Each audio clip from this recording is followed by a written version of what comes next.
Ceará Global 2020, o futuro em 360 graus. Um evento que mostra o mundo que veio para o Ceará e o Ceará que está ganhando o mundo. É uma promoção e realização de Câmara Setorial de Comércio Exterior e Investimentos Estrangeiros e Câmara de Comércio Brasil-Portugal no Ceará. Patrocínio de ADESE, AECIP, APSV Advogados, Assembleia Legislativa do Estado do Ceará, BF Fortship, Banco do Nordeste, Bugabu Studio, Café Santa Clara, FIEC, Quer, Sebrae Ceará, SP Combustíveis e Universidade de Fortaleza Unifor, Fundação Edson Queiroz. Copatrocínio de Secretaria de Turismo do Estado do Ceará. Apoio de Casa Azul Ventures, Elephant Coworking, Federação das Câmaras de Comércio Exterior, Instituto Brasil-África, Junta Comercial do Ceará, Mango Ventures, Observatório France, Trends CE, Vetor Marcas e Patentes, Winds for Future, apoio institucional de Apex Brasil, Fé Comércio Ceará e Complexo do Pecém, apoio tecnológico de Mob Telecom e Project TI, TAPE, organização de Prática Eventos e Move On, Mídia Partner, Grupo O Povo de Comunicação. Ceará Global 2020, o futuro em 360 graus. Estamos no segundo dia da nossa ampla programação do evento e agora nós teremos um painel com o tema Sustentabilidade e Mobilidade Urbana, oportunidades pós-pandemia. Este painel é uma cocriação entre o Ceará Global e o Winds for Future. Nós temos como mediadora Águida Muniz, que é secretária de Urbanismo e Meio Ambiente de Fortaleza, e como painelista Sérgio Avelheda, que é diretor de mobilidade da WRI Brasil. Aproveitem bastante mais este painel que faz parte da programação do Ceará Global 2020. Olá a todos. É muito importante nós estarmos aqui hoje com mais esse evento do Ceará Global, um evento que traz diversos temas relacionados ao nosso modo de viver no nosso estado e às nossas relações também nacionais e internacionais. E esse tema que a gente vai discutir hoje é um tema relacionado aos Objetivos do Desenvolvimento Sustentável, um dos 17 ODS, para quem não conhece, mas embora eu sei que todos aqui já tenham algum conhecimento disso, os ODS, eles vêm lá do ano 2000, quando ainda eram os ODMs, eram 8 ODMs, que eram os Objetivos dos Objetivos do Milênio. E prezava sempre, o objetivo era levar esse mundo sustentável. Já falava em redução de pobreza, igualdade de gênero, sustentabilidade ambiental. E esses 8 ODMs culminaram nos 17 ODS em 2015, quando a UNACTAD, nessa nova política de desenvolvimento sustentável para as cidades, para as localidades, desenvolveu novos objetivos, e hoje nós temos 17, que também passam pela redução de pobreza e desigualdade, pelo gênero, pela sustentabilidade, mas inserem outros objetivos, como a questão das águas, a questão da mobilidade. E dentro de todos esses objetivos, nós vamos falar aqui sobre a mobilidade em si, dentro do ODS 11. O ODS 11, o Objetivo do Desenvolvimento Sustentável 11, são as cidades sustentáveis, e esse Objetivo 11, ele busca tornar as cidades e os assentamentos humanos inclusivos, seguros, resilientes e sustentáveis. Então, até 2030, até o ano de 2030, a ONU estabelece metas para que a gente possa atingir essas cidades, as nossas cidades sejam sustentáveis com habitação de qualidade para todos os nossos cidadãos, as cidades sejam inclusivas, sejam ambientalmente sustentáveis, ou seja, tenham um bem-estar, causem um bem-estar para todos nós cidadãos. Energia limpa, parques, áreas verdes e facilidade da gente se locomover. E o Ceará Global trouxe como um convidado muito especial, uma pessoa que eu já tive a oportunidade de conhecer o Sérgio Aveleda. Eu vou ler um pouquinho do currículo dele, porque é muito extenso, mas ele é uma pessoa de grande notoriedade no que se refere à questão das cidades sustentáveis. Não somente como a mobilidade, como vocês vão ver que ele é especialista, mas também em relação à sustentabilidade, porque é muito mais do que a mobilidade agregada à questão do estar urbano, à questão do estar ambiental. Então, o Sérgio, ele é diretor de mobilidade urbana da WRI, World Center for Sustainable Cities. Antes de ingressar na WRI, o Sérgio foi secretário de Mobilidade e Transportes de São Paulo, Brasil, onde foi responsável pela gestão dos desafios de trânsito e do mais extenso sistema de ônibus do mundo. Liderou mais de 5.000 pessoas e liderou a implementação da cidade de programas Vision Zero para reduzir as mortes no trânsito. Ou seja, o Sérgio é um conhecedor da mobilidade, é um conhecedor da sustentabilidade das cidades e é uma pessoa em que Fortaleza já teve o prazer de tê-lo conosco. Aliás, sempre tem o prazer de tê-lo conosco por conta da WRI. Nós aqui desenvolvemos um projeto chamado Ruas Completas. É um prazer Fortaleza estar inserida nesse projeto, Sérgio. E eu queria que você fizesse um comentário geral, a sua expectativa sobre esse nosso painel. Depois a gente vai passar a conversar um pouco sobre sua trajetória na mobilidade, durante a questão da mobilidade urbana, o que as cidades precisam fazer para serem sustentáveis, enfim. Mas eu passo a palavra para você fazer seus comentários iniciais. Repito que é um grande prazer estar aqui com você. Secretária Águida, muito obrigado. Obrigado a todos que organizam esse evento importante. O Ceará e Fortaleza são duas referências no mundo, eu posso afirmar isso com muita segurança, de boa qualidade nas políticas públicas, de políticas públicas centradas no desenvolvimento humano, centradas nas pessoas, na melhoria de vida das pessoas, na inclusão das pessoas no processo econômico e social, e vem colhendo frutos no campo da educação. Sempre impressiona os números. Mais de 80% das 100 melhores escolas do Brasil estão no Ceará. Isso é uma coisa absurdamente impressionante. Isso mostra a qualidade e a consistência de política pública. E no campo de mobilidade urbana, Fortaleza tem liderado as melhores práticas recomendadas por todos os especialistas no mundo. Fortaleza tem adotado, valorizar a mobilidade ativa, valorizar o transporte público. Então, é uma honra muito grande estar de novo, ainda que virtualmente, e isso é muito chato, não ir pessoalmente a Fortaleza, pelas belezas, a alegria, o acolhimento, a hospitalidade do povo cearense, mas uma alegria estar aqui nessa oportunidade para a gente conversar sobre os objetivos de sustentabilidade. E eu queria começar com um comentário. Às vezes as pessoas ouvem isso e dizem, isso é uma coisa muito distante, isso é uma coisa da academia, das universidades, dos especialistas. Não é. Nós estamos falando de um compromisso de cidades, estados e países de promover metas, de executar metas, executar ações para alcançar metas que mudam a vida da gente, das pessoas, que melhoram a qualidade de vida das pessoas. Quando a gente está falando de sustentabilidade, nós não estamos falando do verde, da floresta, em que pese isso seja muito importante. A gente está falando das pessoas viverem mais, viverem com mais qualidade, terem melhores moradias, melhores acessos, melhores empregos. É disso que se trata os objetivos de sustentabilidade. Mais uma vez, muito obrigado pelo convite. A honra é toda minha e de estar aqui. Seguramente, como todas as vezes em que eu tenho contato com a equipe da Prefeitura de Fortaleza, eu vou aprender muito com o que vocês estão fazendo aí. Nada, mas a gente quer sempre aprender com você. E é por isso que eu queria que você começasse falando da sua trajetória sobre mobilidade urbana em São Paulo, né?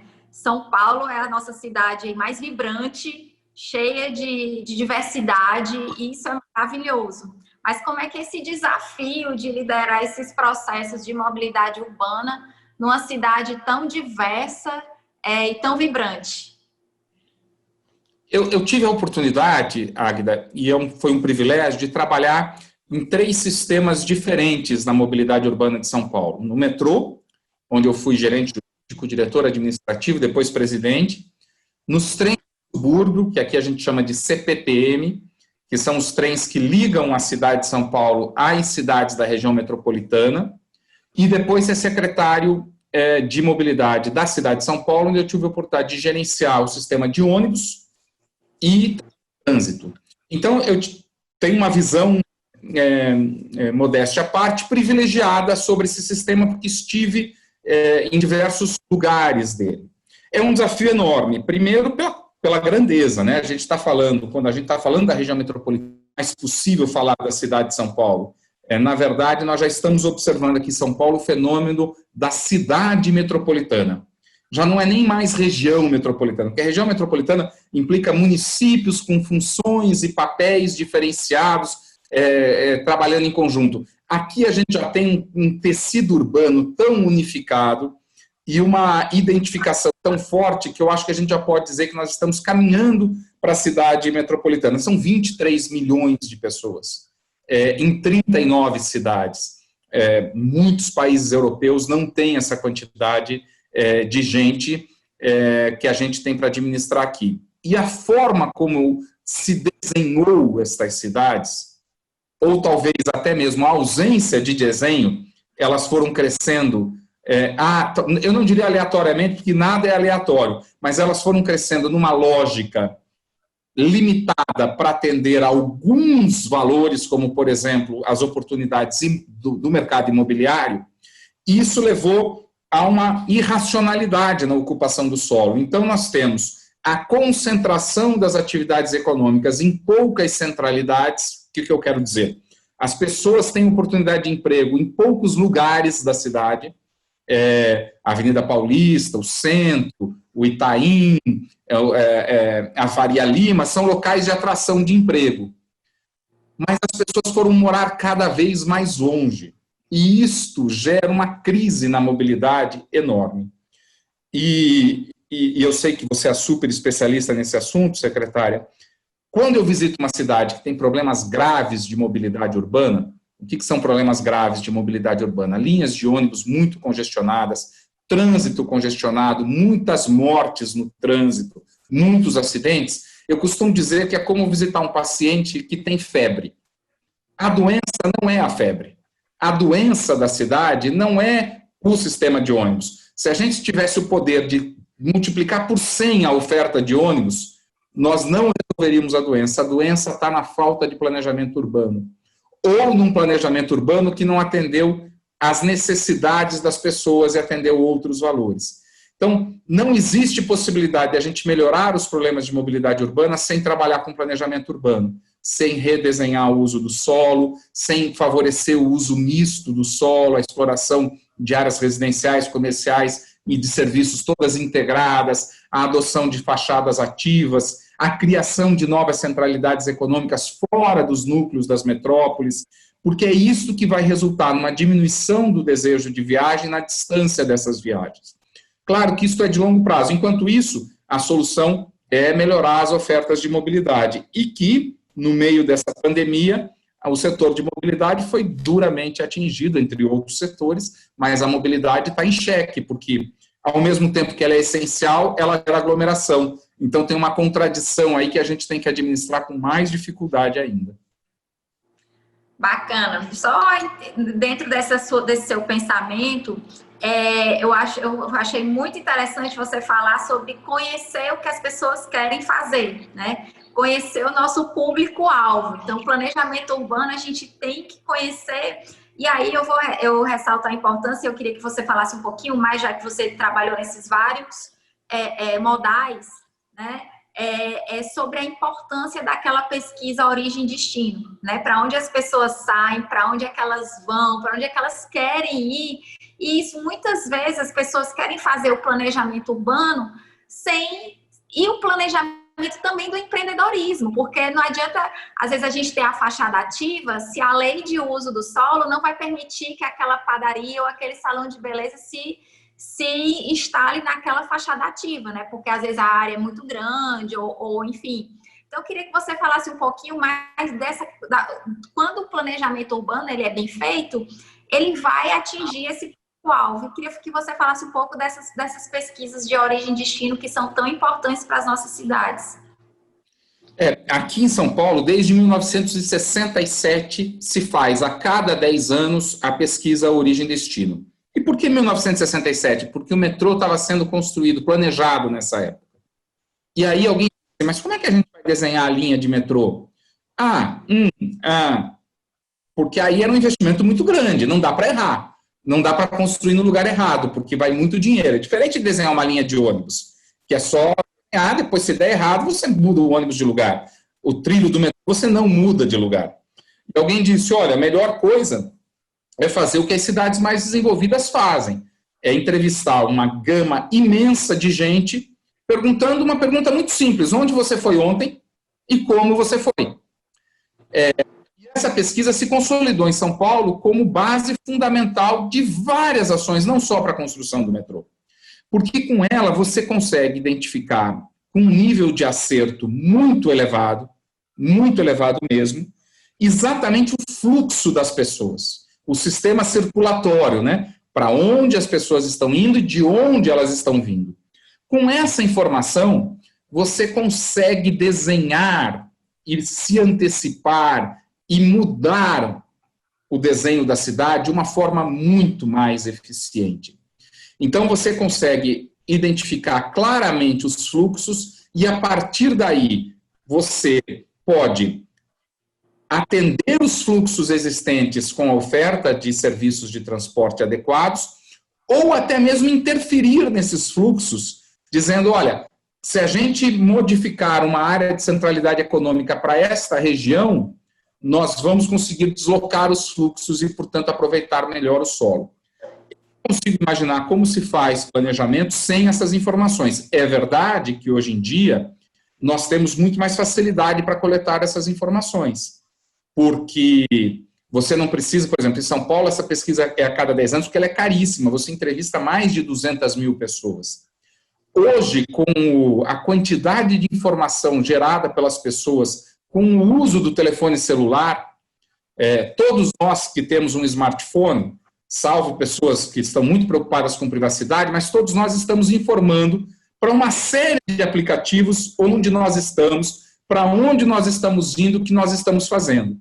Se o poder público conseguir acessar essas informações, ele consegue ter, não com a mesma exatidão da pesquisa origem e destino, porque a pesquisa precisa de aleatoriedade, o que com esses smartphones você tem uma redução do índice de aleatoriedade, mas você consegue ter muita informação para gerir a cidade. Então, hoje, as cidades inteligentes, elas estão coletando essas informações, e não só coletando, processando e tomando decisão com base nelas.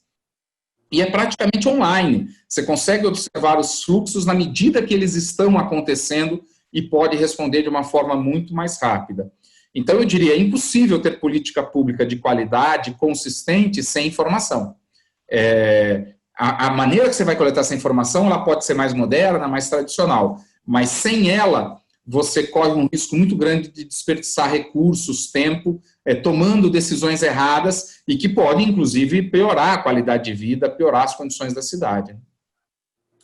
Acho jóia, porque, assim, eu queria já saber, Fortaleza, você falou aí, a gente agradece a referência que você faz a Fortaleza, mas realmente nós prezamos muito por essa questão da inovação em todas as áreas. Então, aqui em Fortaleza, nós conseguimos implantar alguns modais, já temos alguns modais integrados, né? Nós temos o ônibus, o metrô, o VLT, a gente tem, inclusive, um bilhete único, que hoje ele consegue ser integrado, mas acho que há várias cidades da nossa região metropolitana, de Fortaleza ainda somos uma região metropolitana, e do estado do Ceará, e também aqui o Ceará Global, ele vai para além dos limites das fronteiras do nosso estado, mas já que você falou da importância, né, da pesquisa origem e destino, quais são as outras, uma cidade que queira, e é importante que, eu já venho falando sobre,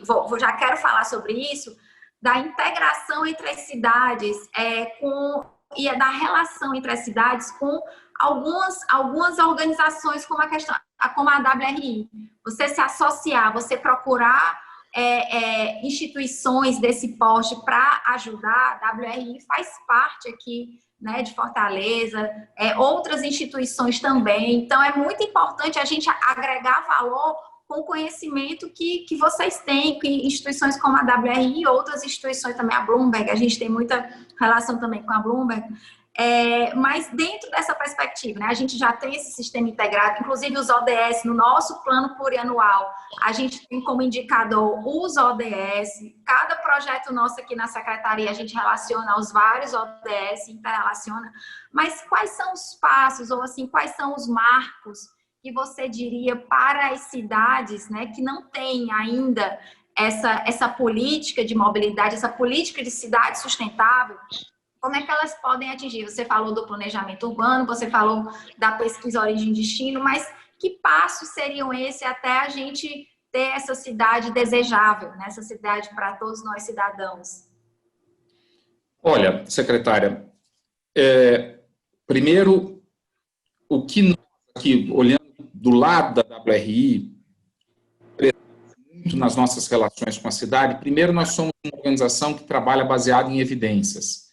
Nós não somos uma organização de advocacy, ou seja, nós não temos uma causa pela qual a gente luta para tentar fazer política, não é esse o nosso papel. O nosso papel é uma instituição de pesquisa, fundamentalmente a gente é uma organização que pesquisa com metodologia muito sólida e com muita seriedade, e a partir desse conhecimento que a gente produz e que a gente participa também junto com outras organizações da produção desse conhecimento, a gente compartilha com as cidades, tentando apoiar a aplicação desse conhecimento em boas políticas públicas.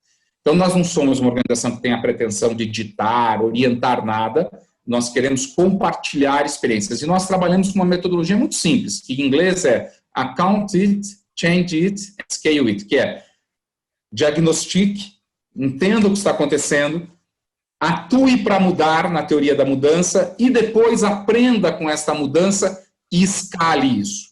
Então, quando nós trabalhamos, como nós trabalhamos em mais de 400 cidades do mundo, nós somos um laboratório fervendo de experiências. Então, quando a gente vai para Fortaleza, por exemplo, nós conseguimos trazer essa experiência do que a gente já aplicou em outras cidades e, claro, adaptando a realidade de Fortaleza, compartilhando com os técnicos locais, nós conseguimos, talvez, facilitar os caminhos, né? O que Fortaleza, por exemplo, fez em termos de redução de mortes no trânsito, que é um exemplo para o mundo todo, tanto é que a Bloomberg considera a Fortaleza uma cidade mentora, uma cidade inspiradora para outras cidades, né? Uma cidade que concluiu os seus primeiros estágios em políticas públicas, que hoje pode caminhar com as próprias pernas e, inclusive, inspirar outras cidades de fazer igual, uma redução de mais de 40%, mais, eu não tenho exatamente na memória agora, mas o número é impressionante. Não é por acaso que se chega, não cai do céu. Isso é ações baseadas em experiências e ciência, vontade política, coragem de enfrentar eventuais resistências e continuidade de política pública. Isso resulta num vidas salvas. Na essência, um monte de gente que vai nos assistir hoje não sabe, mas as vidas delas foram salvas no trânsito porque o poder público promoveu uma política pública de qualidade baseada em evidência, com apoio de organizações que trouxeram experiências de fora, mas fundamentalmente foi a equipe de Fortaleza, convencida da necessidade, engajada e comprometida, que promoveu essa mudança. Isso pode ser aplicado em todas as áreas das políticas públicas. O que o Ceará todo faz em termos de educação é um exemplo de continuidade, qualidade de política pública baseada em evidência, contínuo aprendizado, compartilhamento de conhecimento entre todas as unidades educacionais. Isso leva a esse desempenho fenomenal do Ceará na educação. Então, política pública não é achismo, política pública não é palpite, política pública tem que estar baseada em ciência, qualidade e liderança. É muito importante que tenha um prefeito, um governador, secretários que liderem. E liderar significa, para mim, exatamente seduzir, no bom sentido, as pessoas, fazer com que elas se engajem, com que elas se sintam pertencentes. E você só faz isso ouvindo as pessoas. Então, um pouco... Eu acho que a importância de ter organizações como a WRI engajados com a prefeitura é a oportunidade de acessar conhecimento mais facilmente, né? Isso que a gente promove, uma ponte para vocês, para informações e práticas já consolidadas. É verdade, a gente tem esse exemplo aqui e assim, a gente já fez alguns cursos, eu digo, as pessoas da secretaria em si já fizeram alguns cursos com a WRI. O projeto das ruas completas fez com que várias capitais se integrassem também, essa relação, essa articulação que a WRI faz com entre as cidades, ela é muito vital. Porque no dia a dia a gente não tem tempo, mas quando entra um articulador, você acaba dando essa prioridade, é muito importante aprender com todos. Mas você é ciclista, né? Você realmente faz aquilo que você pratica aquilo que você fala e que você estuda. E aí eu tenho algumas perguntas em relação a isso. A primeira, quais são as maiores dificuldades no Brasil, na vida de um ciclista? Segundo, se essas dificuldades elas se repetem em outras cidades do mundo, ou realmente nós temos algumas singularidades que realmente tornam a vida do ciclista mais complicada, mais complexa, né? E como é que as cidades, e aí eu queria que você, uma pergunta mais de estudo mesmo, de como que as cidades, principalmente as pequenas e médias cidades, poderiam adotar como política pública o uso da bicicleta, né, e dessa atividade como uma política de deslocamento, né, de mobilidade, de meio ambiente, de saúde pública, né, porque você está também movimentando. Então, são essas três perguntinhas, duas pessoais, mais uma mais para que a gente possa estimular as nossas cidades a utilizar mais esse modal. Obrigado, é verdade. E eu vendi meu último carro em 2015, mas era meu filho que usava. Eu desde 2013 faço meus deslocamentos diários de bicicleta. E já fiz isso morando na Cidade do México, morando em São Paulo, morando no Rio de Janeiro e morando em Washington, onde eu moro agora. Olha, minha perspectiva pessoal, é uma revolução na minha vida. Eu era sedentário e me deslocava de transporte público e carro apenas. A bicicleta me trouxe a oportunidade de ter um ganho de qualidade de vida enorme, de saúde, de descobrir lugares que eu nunca iria se não fosse de bicicleta e de me sentir muito livre, né? Eu descobri que o carro não é sinônimo de liberdade. Você vai numa reunião de carro, numa festa de carro, visitar um parente de carro, primeiro obstáculo, você precisa parar o carro. Aí já é um problema fenomenal, né? Depois você precisa voltar com aquele carro. Então, se você quiser voltar de outra maneira, você não pode, você está preso ao carro, né? A bicicleta me permite muito mais flexibilidade e em cidades engarrafadas, eu chego antes que qualquer um de bicicleta, comparado com o carro aqui em São Paulo, em qualquer destino, nos dias úteis, é imbatível. Então, também ganhei bastante tempo. Do ponto de vista de política pública, eu acho que as cidades brasileiras ainda deixam muito a desejar. Qual é a maior dificuldade do ciclista? Tem duas dificuldades que eu vou elencar. Primeiro, o preço da bicicleta no Brasil é muito caro. A bicicleta paga imposto como produto supérfluo. A gente ainda não tem uma política de incentivo fiscal à compra de bicicleta e deveríamos ter por tantas externalidades positivas que a bicicleta gera para toda a economia. Segundo, a falta de infraestrutura.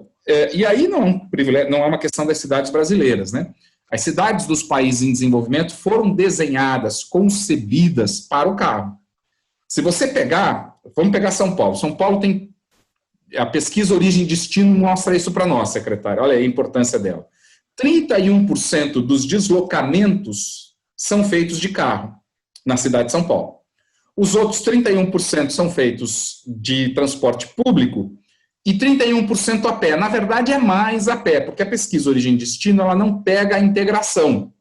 E não há usuário de transporte público que não ande a pé, né? Dificilmente o ônibus para na porta da sua casa. Você, para ir para o ponto de ônibus ou para o terminal, você precisa caminhar. Mas vamos pegar esse dado. O automóvel é 31% dos deslocamentos apenas. São Paulo tem 17 mil quilômetros de vias, ruas, avenidas, vielas. O espaço dos carros nessas ruas, avenidas e vielas é de 93%, 94%. As calçadas são marginais. Apesar dele ser responsável apenas por 31% do deslocamento, ele tem 90% do espaço. O que não faz nenhum sentido do ponto de vista de uma boa equação. Então, quando eu sou ciclista e saio para a rua, eu sou um intruso naquela rua, eu sou frágil, eu sou mais lento e sou mais leve. Portanto, eu me sinto assim, muito mais frágil. Por isso é essencial as cidades fazerem ciclovias, porque é uma forma de afirmar que o espaço não é só do carro, que o espaço é para as pessoas e que o ciclista estará seguro. E eu, secretário, aqui, eu enfrentei uma polêmica muito grande sobre ciclovia, eu ouvia muita gente dizer, mas ninguém passa naquela ciclovia. Eu dizia, bom, primeiro isso não é verdade, eu tinha dados coletados de aplicativos que os ciclistas usam para pedalar, mostrava para a pessoa o mapa de calor e dizia, olha como passa a bicicleta aqui. É que a bicicleta não faz engarrafamento, não buzina, não faz barulho. Mas segundo, é verdade que a utilização das ciclovias, quando elas são inauguradas, elas são subutilizadas. Porque é muito clara a lógica, você não vai ter bicicleta na rua para depois fazer ciclovia. Você primeiro faz a ciclovia, oferece a infraestrutura segura e aí depois vem o ciclista. Então, São Paulo é esse exemplo. Tem uma avenida aqui em São Paulo muito grande, chamada Avenida Faria Lima, que tem 4 faixas de cada lado para ônibus e carros, e a prefeitura fez uma ciclovia no canteiro central. E ali na ponta da avenida tem uma estação de metrô. O que aconteceu de manhã? Todo mundo chega nessa estação de metrô e aluga aquelas... Fortaleza tem um sistema muito bom de compartilhamento. Fez um engarrafamento brutal na ciclovia. A ciclovia tem mais engarrafamento que a via de automóvel. A cidade aqui já deveria estar pensando em duplicar a ciclovia. Isso é um sinal, não tinha bicicleta. Eu pedalei na Faria Lima quando não existia ciclovia, eu era um animal exótico ali. Você ofereceu a infraestrutura, ela foi ocupada pelas pessoas. Então, eu acho que pequenas e médias cidades devem focar na oferta dessa infraestrutura, que é barata, é rápida de ser feita, o resultado é rápido, um prefeito consegue colher os resultados de implantação de ciclovias durante o seu próprio mandato. E não só isso, eu acho que o setor privado tem muito a contribuir, então as empresas têm que entender que a bicicleta é um meio de deslocamento importante, oferecer espaço não só para estacionar a bicicleta, a gente precisa ter espaço de vestiário para trocar de roupa, a gente precisa ter um espaço confortável para fazer isso. Eu acho que as grandes empresas precisam ser mobilizadas para atenuar os efeitos da mobilidade que elas geram, oferecendo essa alternativa. Acho que ter bons sistemas de bicicleta compartilhada, e Fortaleza, de novo, é um grande exemplo de um bom sistema de bicicleta compartilhada, ajuda muito, porque às vezes a pessoa não tem a bicicleta, mas ela usa a bicicleta, isso é fundamental. Você ter acesso a esse sistema de compartilhamento de bicicleta com o mesmo cartão que você paga o transporte público, se possível oferecer tarifas integradas, porque às vezes a pessoa não vai sair aí de um bairro longe do centro de Fortaleza para ir para o centro de bicicleta, mas ela poderia ir para o terminal de ônibus de bicicleta. Então, ter paraciclos, infraestrutura alimentando o transporte público com as bicicletas são boas práticas. E diminuição de velocidade nas vias. Você pode até não ter ciclovia. Se os carros estiverem andando devagar, o ciclista se sente confortável. Então, e eu sei que Fortaleza implantou em algumas vias esse programa de redução de velocidades, ele salva a vida do motorista, salva a vida do passageiro do carro, mas ele muda o uso da rua. As pessoas se sentem mais confortáveis para dividir o espaço com o automóvel. Então, são várias ações que, conjuntamente, resultam num aumento do uso da bicicleta, menos poluição, menos engarrafamento, menos barulho, mais qualidade de vida, mais democrático, a cidade está mais eficiente, só tem coisa boa no uso da bicicleta. Eu sou um entusiasta da ideia. Sérgio, eu queria só que você fizesse uma complementação nessa resposta, que eu lembrei aqui do asfalto, certo? São duas coisas que eu queria complementar. Além da ciclofaixa, quando você tem a ciclofaixa arborizada, né, ela gera um microclima não só para o ciclista, mas como para a cidade. E o outro, a questão do asfalto. A gente vê muitas prefeituras, muitas cidades, e até as pessoas dizem, eu quero asfalto na minha rua, eu quero passar o asfalto, porque o asfalto, para algumas pessoas, ainda é aquele sinônimo de progresso. Mas quando você coloca o piso intertravado, que às vezes é um pouco mais caro a princípio, mas você não vai precisar asfaltar a cada 6 meses a rua, ou a cada 3 meses a rua, porque ele responde bem aos impactos, né? Aqueles bloquinhos, para quem não tá muito ainda íntimo dessa questão de piso intertravado, do que é, mas são aqueles blocos que formam a rua, o piso de uma rua, o pavimento de uma rua. Então, eu queria que você falasse, porque também são medidas simples e que diminuem a temperatura, aumenta a cobertura vegetal da cidade e reduzem a velocidade, porque no intertravado o carro também ele tem uma outra perspectiva. O asfalto foi feito para o carro, o intertravado foi feito para todos. Então, são medidas também simples. Eu queria que você comentasse um pouco sobre essa questão um pouco além da mobilidade, mas do estar urbano, né? De você se sentir bem dentro da cidade, no caminhar, na interação com outras pessoas e, como você falou, em pequenas experiências e experiências baratas. Eu acho que isso a gente podia também contribuir um pouco na sua fala em relação a isso. É absolutamente verdadeiro, Águeda. Eu concordo plenamente com você. As cidades, elas gastam muito com o sistema viário para permitir a circulação de automóveis. E o asfalto, ele tem, além do requerimento de manutenção constante caríssimo, ele tem um efeito nefasto, que é a impermeabilização.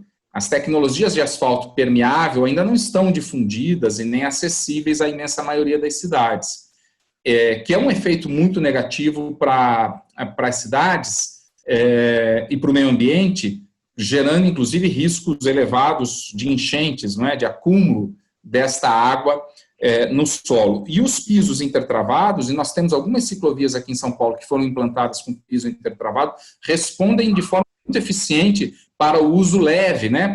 Não para o uso pesado, de caminhões muito pesados, mas as ruas de bairro, as ruas não têm uso pesado, né? Então, elas poderiam muito bem ter outras soluções de piso, de cobertura, que permitiriam tanto manter a permeabilidade das águas, como também um uso até mais bonito que o asfalto, né? Eu acho o bloco uma coisa muito mais acolhedora do que o asfalto.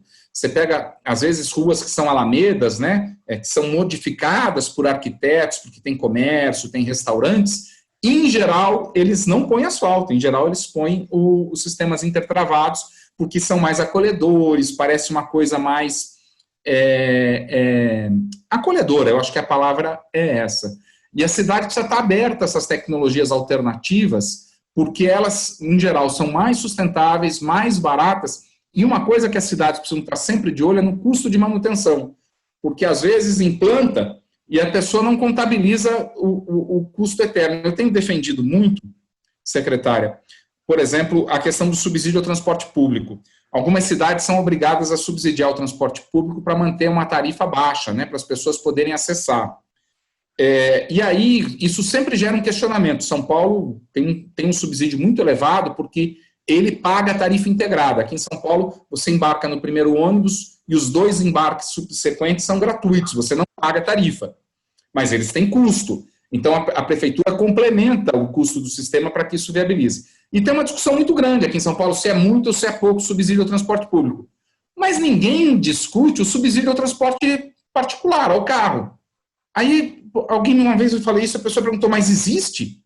Eu falei, você acha que o asfalto da rua é de graça? Que o agente de trânsito na rua é de graça? Que o engenheiro de trânsito é de graça? Que o congestionamento não existe de graça. Eu tenho defendido que as cidades coloquem numa rubrica orçamentária a consolidação de todos os gastos com transporte individual motorizado. Tudo que a cidade gasta com isso deveria estar numa rubrica orçamentária dizendo subsídio ao transporte individual motorizado. Aí você olha para o seu José, que de manhã tem que ir para o trabalho de ônibus, ele tem que pagar a tarifa. Já para o seu Paulo, que tem um carro último tipo, 0 quilômetro, que vai de carro, e que provoca muitos efeitos negativos na cidade, ele não paga nada para a cidade. Aonde está a justiça social disso, tá entendendo? Que o seu Paulo tem que tirar do bolso dele e pagar a tarifa, ou então o contribuinte está tirando do IPTU para pagar o ônibus do seu Paulo, o que é correto, porque gera muita externalidade positiva do seu José, mas o seu Paulo tem um carrão 0 quilômetro, ele anda pelas vias como se aquilo não gerasse despesa, aquilo gera despesa, e as cidades, para favorecer essa discussão, elas precisam ser transparentes, elas precisam começar a dizer quanto elas gastam com transporte individual motorizado. É bem importante, porque transparência acima de tudo, e também até mesmo para o gestor ter a possibilidade de dizer o quanto ele está investindo, né? E isso é bem importante, essa sua proposta está aí para os futuros prefeitos, né? Acho que é importante a gente divulgar e realmente fazer com que essas boas práticas ou essas orientações elas possam ser levadas principalmente às pequenas e médias cidades brasileiras, porque são muitas, né? Mas dentre os ODS, eu queria falar um pouco do ODS 11, os cidades sustentáveis, e a relação deles, a gente já falou um pouco aí com relação ao ODS do empreendedorismo, com o planejamento, mas o ODS do gênero. A gente hoje, acho que lá nos Objetivos do Milênio se falava em gênero, em sustentabilidade e em redução de pobreza. Acho que redução de pobreza e sustentabilidade já está algo muito formado na nossa cabeça.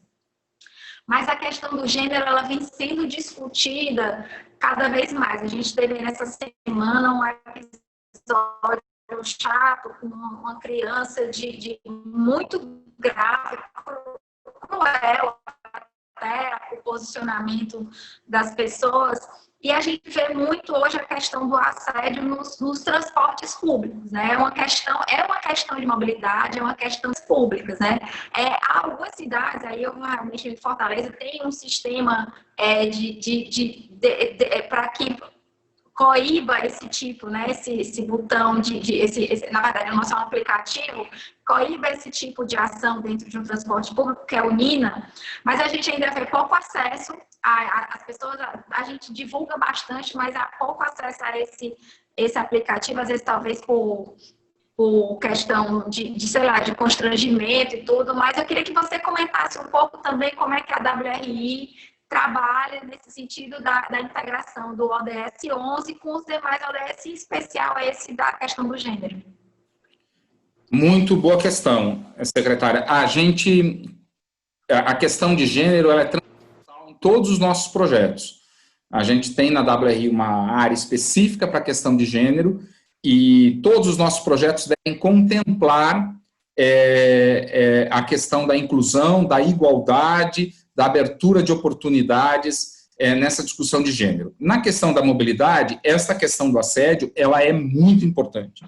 Nenhuma pessoa deveria se sentir constrangida, ameaçada por usar o transporte público.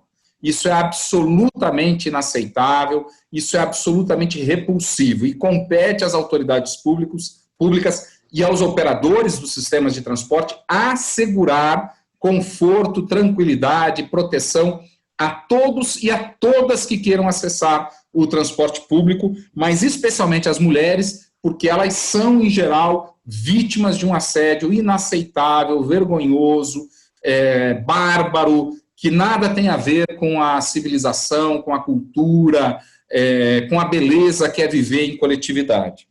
A iniciativa de Fortaleza de implantar esse aplicativo repercutiu no mundo todo. Inclusive, a criadora desse aplicativo esteve conosco num evento internacional no Banco Mundial, promovido pelo Banco Mundial e pela WRI, o Transforming Transportation. Nesse evento de 2020, ela concedeu lá uma palestra brilhante sobre esse aplicativo que Fortaleza incorporou nos seus sistemas. Uma das maneiras de reduzir o assédio é exatamente essa, é dar palavra à vítima.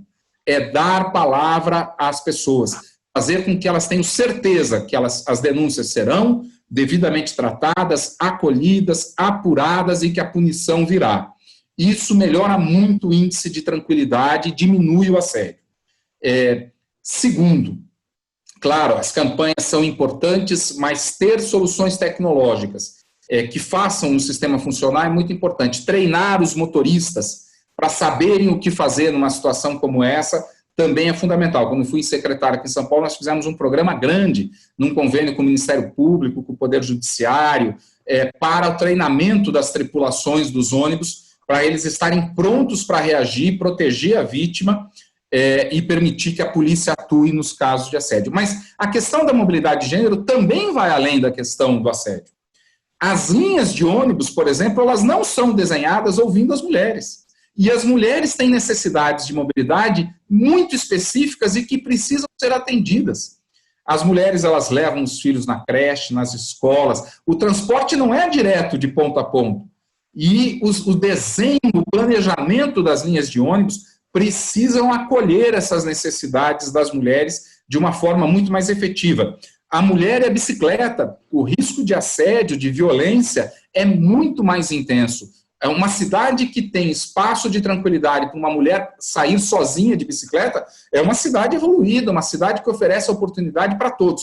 Porque quando a gente, eu ouço muita gente falando, mas por que só pensar na mulher? É que quando a cidade é segura para as mulheres, ou segura para as crianças, ela é segura para todos. Para todos. Então, quando a gente faz política pública de inclusão de gênero, nós estamos fazendo política pública para todos, não é para todos, todas e todes. Não é só para a mulher. A emancipação da mulher é a emancipação de toda a sociedade.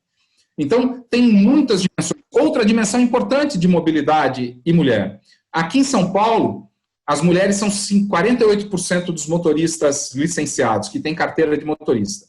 Mas 92% dos eventos que resultam em morte no trânsito são causados por homens. As mulheres dirigem de forma muito mais segura, cautelosa, protetiva do que os homens. Eu dizia quando era secretário aqui, se eu pudesse proibir os homens de dirigir, eu praticamente resolvi os problemas de morte no trânsito, porque as mulheres não matam. Então, como é que isso se revela em política pública? Por exemplo, favorecer a contratação de mulheres como motoristas de ônibus.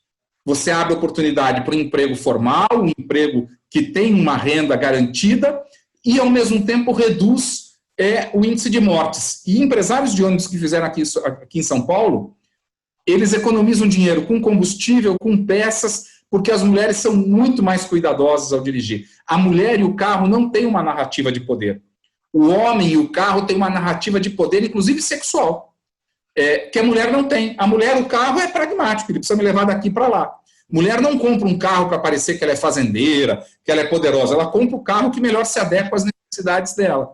E isso resulta num trânsito muito mais seguro se a gente incentivar as mulheres a dirigir. Não é à toa que as empresas de seguro cobram um seguro mais barato de mulheres do que de homens, porque elas são muito melhores motoristas do que os homens. Está pertinho do fim, mas eu ainda tenho uma última pergunta, porque você falou da pandemia e a gente só está aqui de forma virtual por conta da pandemia do Covid-19, que seria um prazer estar discutindo, conversando com você ao vivo mesmo aqui, a gente presencialmente. Mas eu queria uma última fala sua. A Anne Hidalgo, no início do ano, ela propôs a Paris de 15 minutos, né? Tudo está a 15 minutos do cidadão, ou seja, eu estou num lugar, eu estou a 15 minutos da minha casa, do supermercado, ou seja, eu faria tudo em 15 minutos. Aí uma pergunta provocativa, você não acha que pós-pandemia, claro que a gente tem as desigualdades, mas a gente não chegou a uma cidade de 0 minutos, a gente tem em casa, a gente pode ter em casa o nosso trabalho, a nossa morada, o nosso entretenimento e tudo chegava em casa para a gente. Eu queria que você finalizasse aí as nossas perguntas, né, com essa reflexão. Olha, secretária, muito boa pergunta. Eu, uma vez num evento de Smart Cities, debatendo cidades inteligentes, eu dizia assim, o risco da Smart City é ela ser muito smart e pouco city. A gente decidiu viver em cidades para compartilhar, porque a gente tem uma necessidade de compartilhar. Compartilhar o nosso talento, compartilhar as habilidades do outro. Eu não sei fazer pão. Eu preciso de alguém que faça pão para mim. Por isso que eu moro perto de um lugar que tenha pão. Eu não sei fazer roupa, eu preciso morar perto de um lugar que me forneça roupa. Mas eu entendo um pouco de mobilidade urbana, eu posso ajudar outras pessoas com esse meu conhecimento. E assim a gente foi tecendo as relações humanas e sociais com essa interação. Se a gente for viver uma cidade 0 minuto dentro das nossas casas, eu já não sei se será cidade. Esse é o meu receio. Eu espero que a gente possa voltar a conviver. Claro que eu acho que jamais será o mesmo nível de convivência que a gente tinha. E para alguns, por lado positivo, eu não preciso ir para o escritório todo dia. Mas eu acredito que eu vou precisar ir para o escritório porque eu acredito que eu preciso olhar no olho dos meus colegas e trocar informação com eles pessoalmente. Mas isso não precisa ser mais todo dia. Eu acredito que as cidades deveriam se reinventar para ser mais sustentáveis. Não para eliminar completamente as relações sociais, mas para fazer com que elas sejam muito mais eficientes. Que ninguém precise morrer no trânsito para buscar o seu trabalho. Que ninguém precise contrair uma doença respiratória no engarrafamento para buscar a sua oportunidade de educação. Que as cidades sejam desenhadas para que as nossas relações sociais não sejam penalizadas com as externalidades negativas. Para isso, as cidades precisam se reinventar, olhar para a mobilidade urbana mais sustentável, olhar para as pessoas, não para os carros. As organizações das cidades precisam se reinventar. Eu tenho esperança que a gente vá se reinventar dessa maneira, mas nossas interações sociais não vão desaparecer, mas elas vão ser mais eficientes e com menos externalidades negativas ao redor delas. Bom, quero agradecer a você esse momento aqui conosco, todos que estamos aqui no Ceará Global. Foi realmente um prazer revê-lo. Quero agradecer muito realmente a todas essas suas reflexões, porque eu acho que para a gente que faz cidade, elas são muito válidas. E quero agradecer a todos que estão nos assistindo. Acho que foi uma aula para todos nós aqui. É bom sempre a gente aprender. Enfim, que o Ceará Global ele possa ser realmente um difusor de ideias, um difusor de reflexões e que esse futuro em 360 graus retorne para a gente com muitos ensinamentos e muitas realizações. Sérgio, você quer fazer algum comentário final? Eu quero agradecer a oportunidade, adorei a conversa, não vi o tempo passar, me assustei quando você disse assim, já está acabando. Isso é um sinal de que a conversa foi muito boa. Parabenizar a iniciativa do Ceará Global e parabenizar Ceará e Fortaleza e desejar que vocês continuem neste rumo de políticas consistentes, permanentes, baseadas em evidência, que está melhorando tanto a vida das pessoas de Fortaleza e do Ceará. Muito obrigada. E obrigada a todos. Até logo.